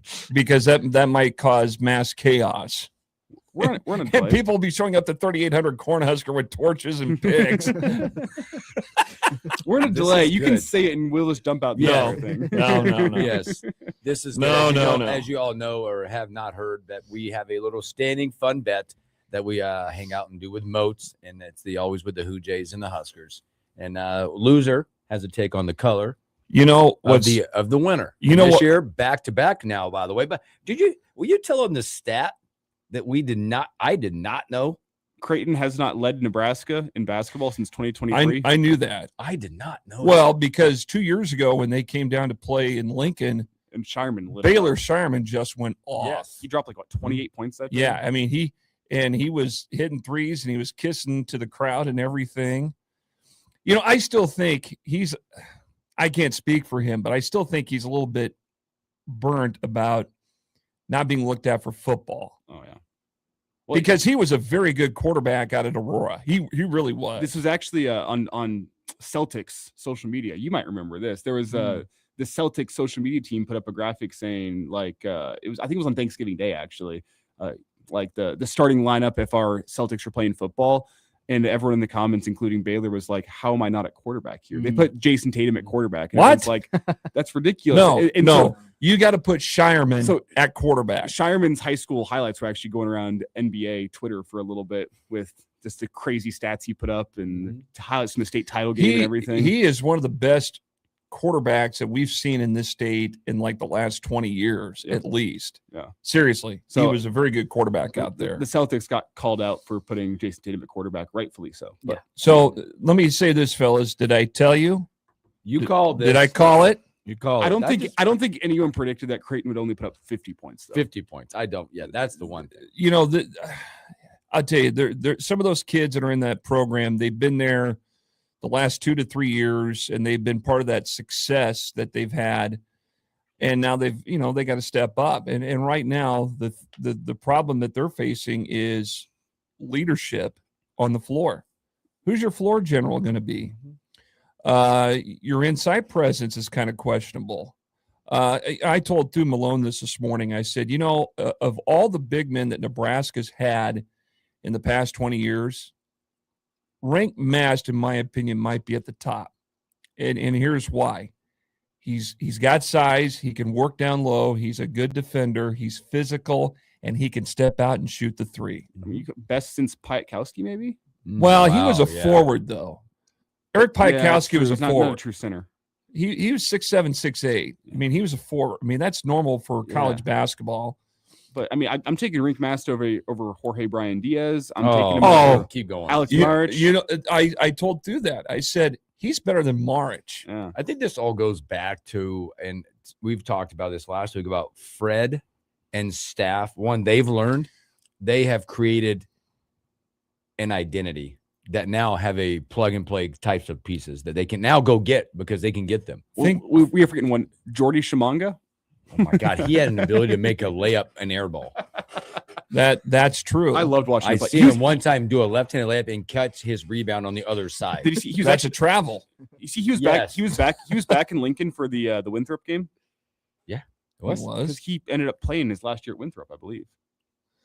Is that right? Was it? No, it wasn't him. It was Dubio KK. Oh, that's it. Dubio KK. Dubio, dude, that I dude love was Dubio jacked. KK. It But was Dubio KK, but he was I will wearing a tell you Husker leather this. coat. I will tell you this. I like what Fred has done with that program. That's commendable. It's respectable.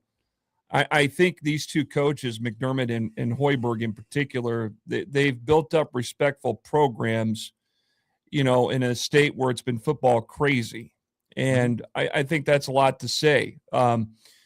But now you're at an equal playing field, so to speak. Now you're competing for recruits, and Nebraska, and with that win, and if they get a win over Wisconsin on Wednesday night, and if they can go to Illinois and get a road win there, I see a Sweet 16 run in these guys, and I'm serious. And they look good, and hats off to them. I think with CU, they got to look for an identity, and that Big East Conference is going to be extremely tough. I think you got to go out and on both sides. Nebraska needs to go duplicate, get a win. Creighton find an identity, and they'll see what happens. Yep. In conference play for sure. Well, a bet's a bet. You look good, Mo. There you go. Never look better. Hey, tomorrow, Robin Washit, Brian Munson, and a whole lot more. Have a great Monday. We'll catch you on a Tuesday.